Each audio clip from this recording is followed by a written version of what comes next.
Nagsimula ako ng bagong buhay sa Maynila pagkatapos kong maging isang certified public accountant. Nakapagtrabaho ako sa isang bangko. Naging mahirap man sa akin na magsimula, pinilit kong kayanin.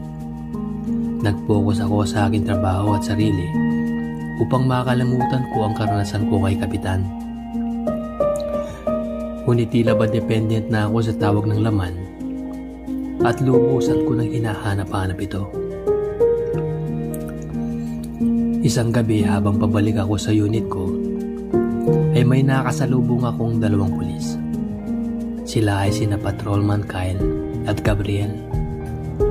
Magkapatid na pulis na naka-assign sa station malapit sa bahay na tinitiran ko. Ang lakas ng dating na magkapatid na pulis na ito.